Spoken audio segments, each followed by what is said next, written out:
You're listening to the Valley Current.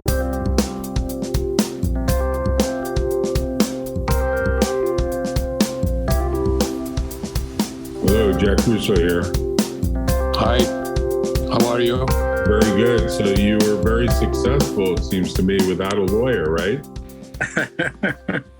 Yes, it was a miracle, actually. Do you have legal training? Nope. You did it on your own with no help. Wow. Google. Wow, that's amazing. Google was my biggest help, and it's just unbelievable that finally, after 9 years, I was able to convince the jury because the judge will not believe me. The Federal Circuit Court believed me. To me, it's hard to imagine an individual traversing the federal system, and particularly in a patent case. A number of people do it in employment cases and age discrimination cases and, ADA cases. But there's a major patent case that you brought against a company that seemed to be intentionally infringing, right? Yep. Because this is like car mats, right? This is in the area of design of a car mat. It's a mud flap that goes up behind the semi truck, the tractor and the trailer. So it's called mud flap. So it's rubberized. It's like a rubberized add-on to a truck, right? Yeah, it's normally this is made out of a plastic injection molded product, right? And that is my background, by the way. Yeah. So the product goes behind the tires to prevent any kind of road debris from hitting you. So it stops them, right? And then it's supposed to also stops the water from hitting your car, right? It has a dual purpose. But what happened lately, they were looking at product that will also improve the aerodynamics because the mud flaps were becoming like a brakes. Okay. So the difficulty was, how do you come up with a design that does all the three things, stops debris from hitting you, stops the water from hitting you, and at the same time provide the aerodynamics to increase the fuel efficiency. So I came up with this design. I designed it on my own, which had all the three benefits to it. And this company is one of the largest manufacturers of brackets, which holds the mud flaps. Okay. And they are strictly a metal cutting company, strictly with the metals. Okay. So they were looking for a product like this, and I was looking for somebody like them. So it was a fantastic relationship. But when I explained to them, and when I disclosed my patent application, when I disclosed all the benefits of manufacturing through the injection molding process and all those things, his eyes got wide open, and he says, "You know what? I should get into this business." He never was in a plastic business before. So he asked for my drawing, my specifications, and my the setup sheets for the injection molding machines, the material spec, why I thought I was not infringing on an existing patent, and what are the strengths of my patent, all those things. And they went through a lot of investigation. Right. They had a law firm in Michigan who did the investigation for them, confirmed that my patent is good, nice. The patent application is good. Nice. And then they stole the technology, and they actually used my drawings to create their product. So you had a copyright case too, right? Yeah. So the judge was kind of, maybe he didn't understood, or maybe he understood. I have an opinion he understood. Yeah. But he just kept on giving out the judgment in their favor, ignoring the real facts. Okay, so the judge was against you at summary judgment, or even before then? He was against me before that. Okay. So the only good thing he did to me was he validate my patent. Okay. That he did not throw out the invalidity claim. So they didn't try to take you through some type of IPR? They didn't try to take you through some sort of patent office procedure and stay the case? They didn't do that? No, because if they would have done that, they would have lost immediately. Right, but a lot of big companies, I mean, people don't realize this, but when you apply for a patent, it's not like you can go to a bank teller and just ask for a bunch of money. You have to then get a relationship, as you did, with a customer that should have become a licensee and should have paid you a royalty. And it sounds like you got close to actually closing a license agreement, and then they decided to play hardball. Is that the story here? Yep, exactly. They signed a license agreement, or they never signed a license agreement? We had an agreement. We had a confidentiality, non-compete agreement. We had an exclusive distribution agreement. Okay. And then they just use a bogus argument and says, well, your quality is not good, therefore we are moving away from you. And I've been selling them. But you weren't manufacturing, were you? They were manufacturing. Yeah. Oh, you were manufacturing? I was manufacturing. Okay. I had invested money in tooling because that's my background. So I had actually a working product that I give it to them to market. So I am not only the patent holder, but I'm also the product manufacturer. Right. So you had actual manufacturing facility that was manufacturing these mud flaps and delivering them. Exactly. Okay. All right. On an exclusive basis. Right. So I give them the exclusive right to market my manufactured product. Okay. Did they ever pay you any royalties, or they just never paid you at all? Nothing. Did they pay you for the product you delivered? The product that I had given to them, yes, I got paid for that. So then they canceled the distribution and decided to basically do it themselves? Correct. Wow. That sounds willful to me. I mean, that's what I say. You asked a question about willfulness. It's a very, very tricky area of federal patent law because the cases keep zigzagging all over the place. Right. On what's willful, what's not willful, what's considered, did they have an opinion of counsel that they used to try to say they couldn't be willful because they had a lawyer give them an opinion that said that your patent was invalid? So the lawyers in this case also has been irresponsible is the right word. Okay. Because they know exactly what my patent was. They studied my patent. Right. They understood exactly what my patent was. Right. Then they went to the patent office to investigate the prior arts. And they confirmed that my product is better than prior arts. Also, it has the strength where I will get a patent. Okay. So they should have told this guy to stay away from it. Right. But instead, they gave him an advice to go ahead and build it. And I do not know for sure, but I can imagine. They told them that go ahead and make it, and we will take him to the court, and we'll just drain him in the court systems, and there's no way he's going to win. Wow! So it was a strategic. That's the worst. That's the worst misuse of the federal system. Exactly.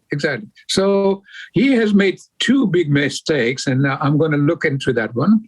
One is he gave them the advice, which, in my opinion, I don't have a confirmation, but that's what happened. Yeah. So he gave a wrong advice to the patent, the manufacturers, in this case, the plaintiff. Right. But he also applied for a patent for them. Wow. And when he applied, he did not disclose the strength of my patent, which was inclusive in their product. Right. So he actually hid the information from the patent office. So now I have a solid proof that the attorney was involved in the fraud. Right. You got an inequitable conduct argument against them. But let's talk about the case that went to trial, because very few individuals have the foggiest idea of how to try a case. But you pulled it off for yourself and won in front of a jury in Michigan with a hostile judge. It sounds like the judge was hostile to you, right? You got it exactly. He he blocked me from every angle. And he was so sure that I'm going to lose. And he says, Mr. Surti, you can't talk about that. You can't talk about it. And I said, look, I'm not an attorney. I'm just here to prove my case. Right. So the jury was listening to me. And then, there was one black man and one brown man. Right. And we had to make the selections. Right. So they came to me and says, Mr. Surti, what do you want to do? And I says, you have picked the jury. I'm fine with it. I'm okay. As is. So then, as is. Yeah. As is. As it is. So they went to the other side, and he says, the first thing he says, I want the black man out. Wow, So that's a Batson violation. There's law on this. There's law Really? on that kind of discrimination. Yeah, there is. Wow. There's law on this.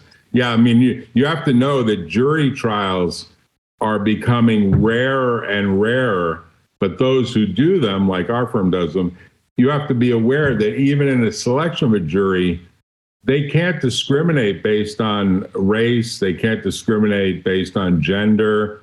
There's a case called Batson, a Supreme Court case. And I'm surprised the judge didn't say to the lawyer, wait a minute, what's wrong with this juror? Like, what's the problem? Right? So they came back and they asked me, says, what do you want to do, Mr. Surti? And I says, look, I'm okay. Whatever decision you make, I'm fine. Right. So the black man was kicked out. Then they asked me again. They said, Mr. Surti, you have another options if you want to move anybody. And I says, no, I'm fine with the jury. Who replaced the black man? The white man. White man. Okay. Yeah. So then the second one, they went back to this plaintiff and I asked him again. He says, I want to move this other jury, which was a Latino man. Okay. So out of 7, the 5 were white, Right. 1 was black, and 1 was Latino. Right. So you got clear discrimination by a white attorney. I assume he's white. Yeah. And a white judge who's letting it happen. Yeah. And he did 6 plus 1 alternative. You could have probably maybe was a 3-day trial, a 4-day trial. Did he set time? It was a 3-day trial, so now I have a jury with 6 white and 1 Latino, and he makes a motion to move the Latino, and the judge says, "Wait a minute, I'm not going to do that." Oh, so nice. He stopped him right there. So the judge could see the pattern. Okay. Yeah. So the judge stopped him. So now I have a 6 white and 1 Latino on the jury. Right.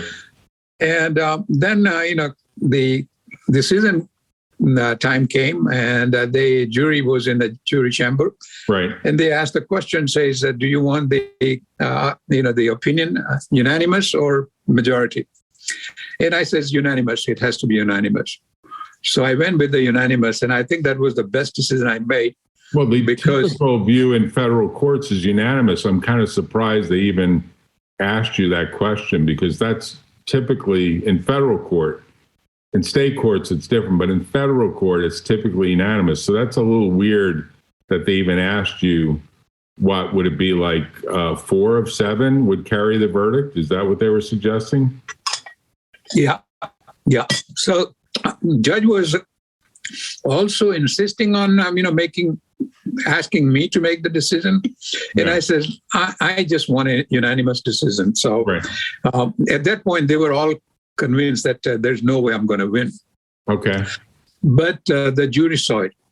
And, by the way, they only changed that rule relatively recently. That's Rule 53, dealing with jurors.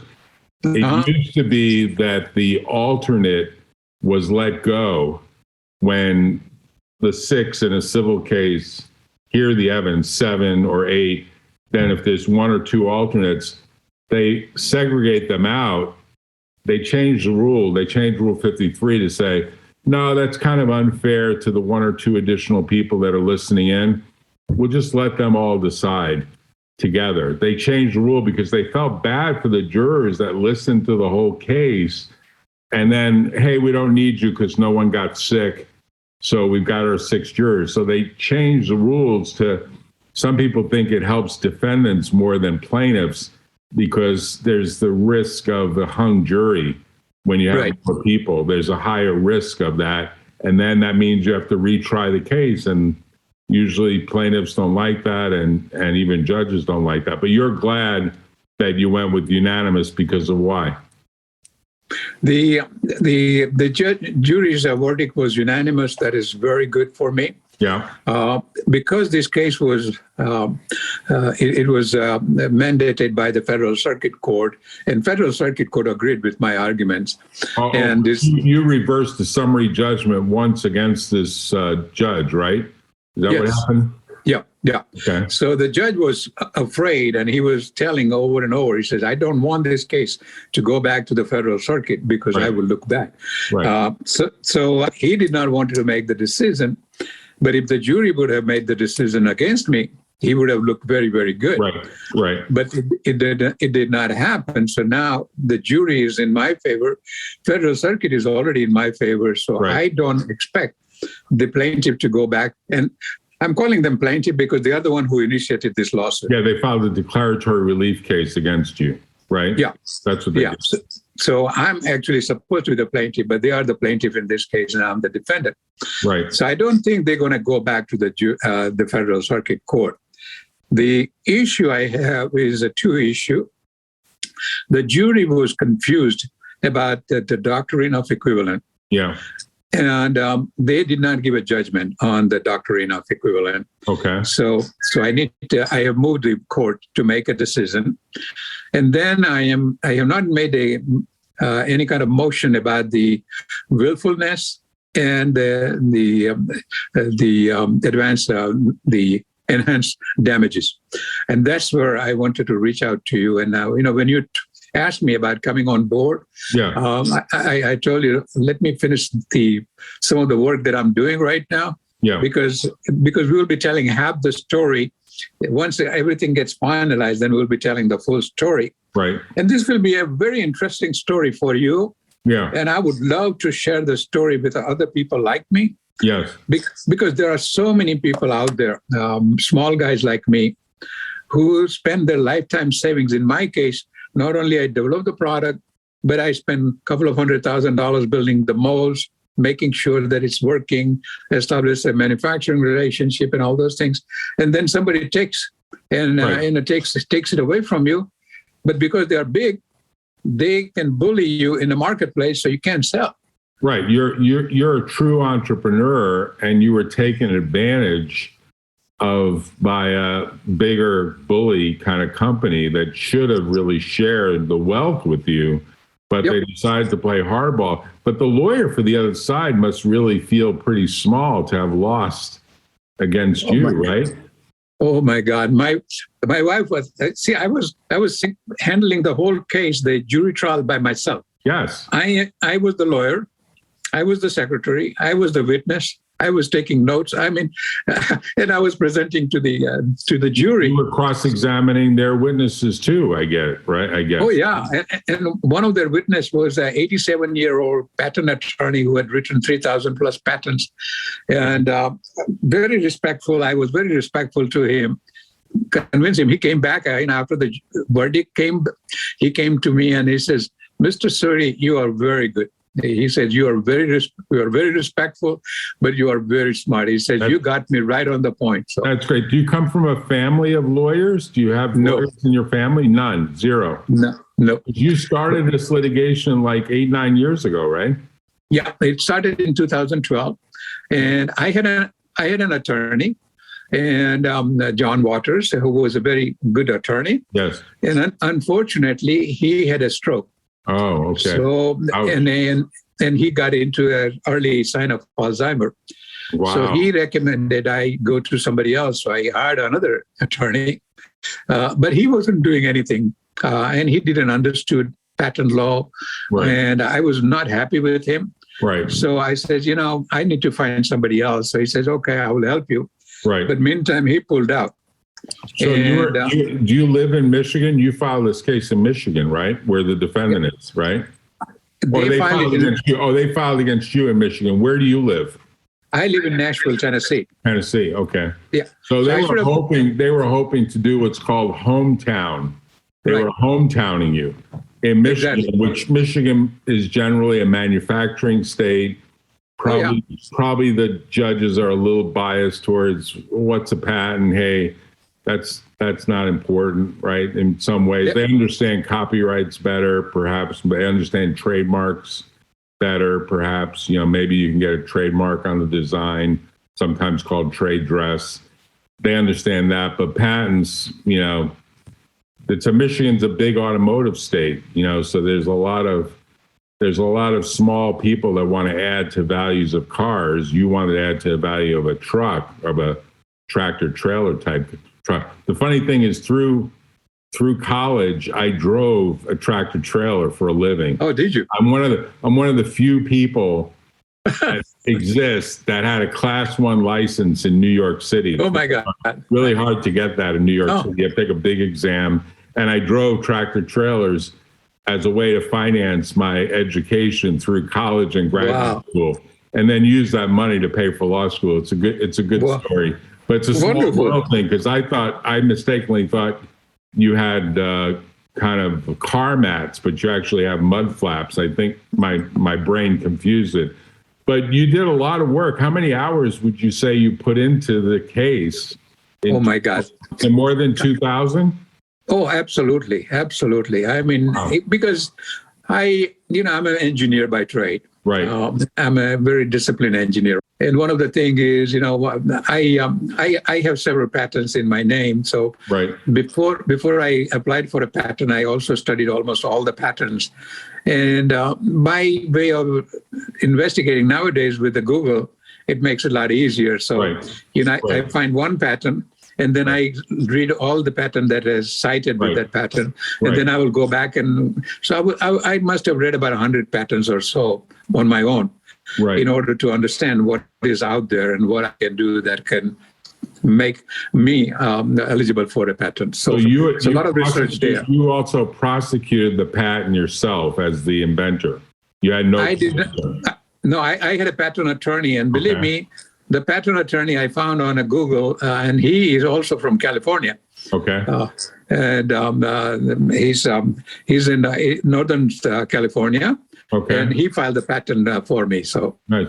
So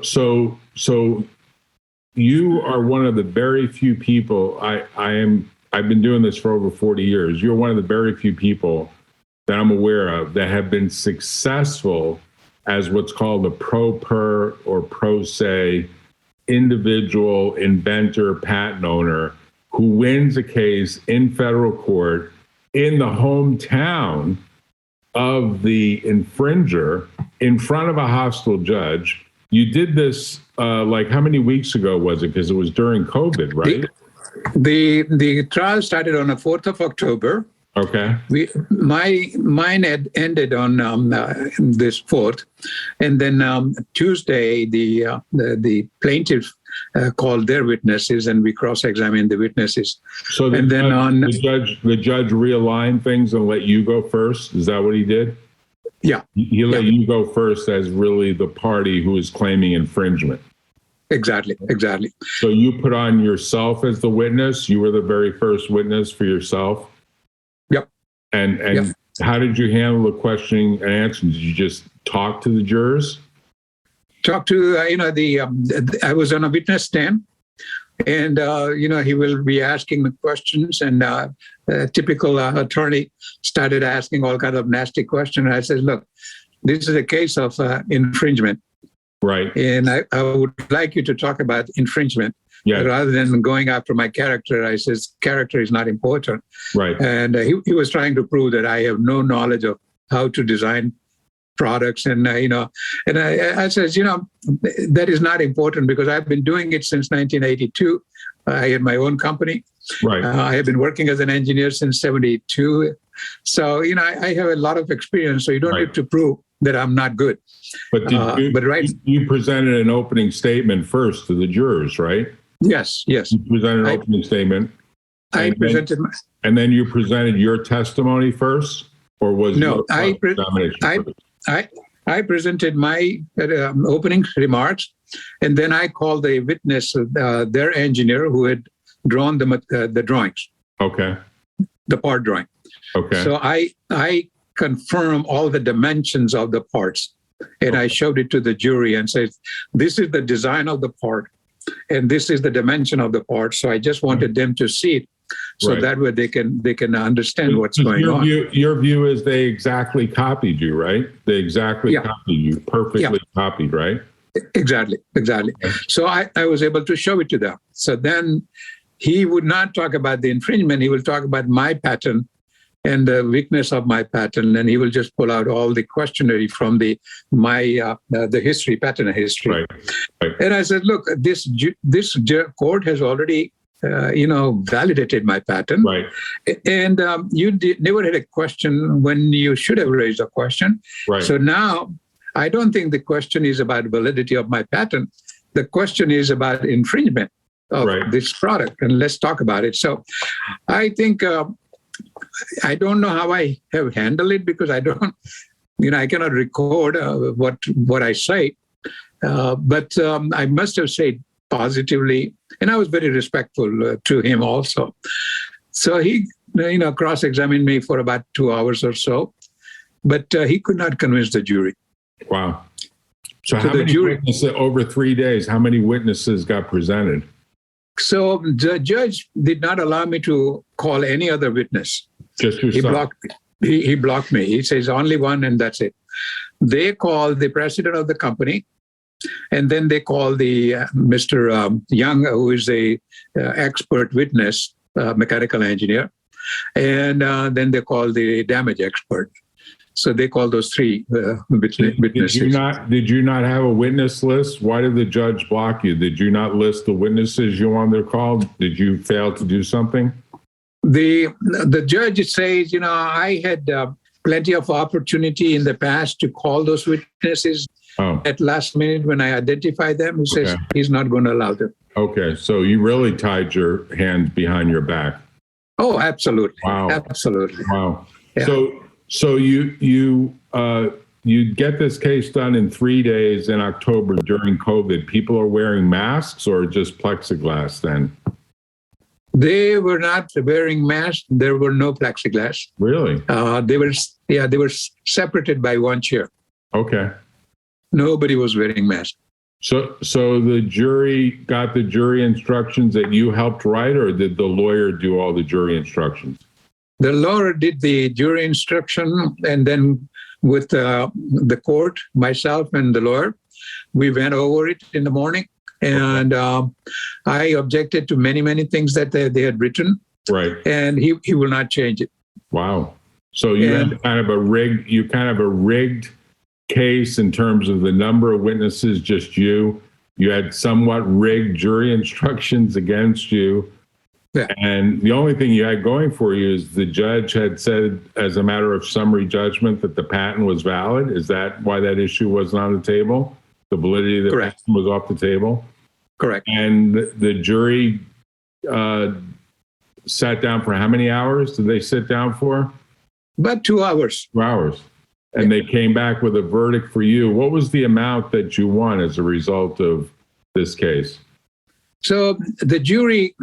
the instruction was that jury cannot give me any award because the patent is in my name.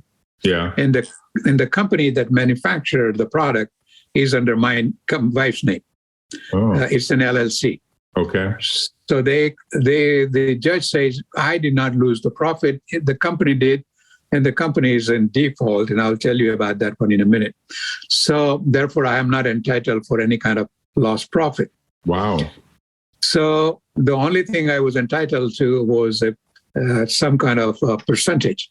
Okay. So the jury came back with a 4%. 4% of gross profit. Sales? Of profits. Profits or sales? No, sales, gross sales. Yeah. So are they still selling? I mean, have you done that accounting? Have you gotten a number out of them? The numbers that the jury did not see the numbers, so I will be talking to them about numbers. But the products were divided into product A and product B. So the jury said product A is definitely an infringement. The product B should be also literally, under the doctrine of equivalent infringing. But the jury was not given a proper instruction. And I had told them, I says, your form is confusing. The jury will not understand this form. It needs to be corrected so the jury can really decide. And the judge says, well, objection is recorded, but we're going to go with this one. I said, okay. So that's exactly happened. The jury came back and says, no, they just wrote NA, not applicable, or no opinion. Okay, so you won against the Class A products. Do you know how many sales they've had of that? The total numbers of between the two products is about $9 million over the years, and they have made about $4.5 million profit off it. So your argument is you really should have gotten some disgorgement of their profits, right? Absolutely. And instead you're getting 4% on the $9 million, so that's like what, $360,000, like that? $360,000, right? So it's like you probably put in at least 3,600 hours.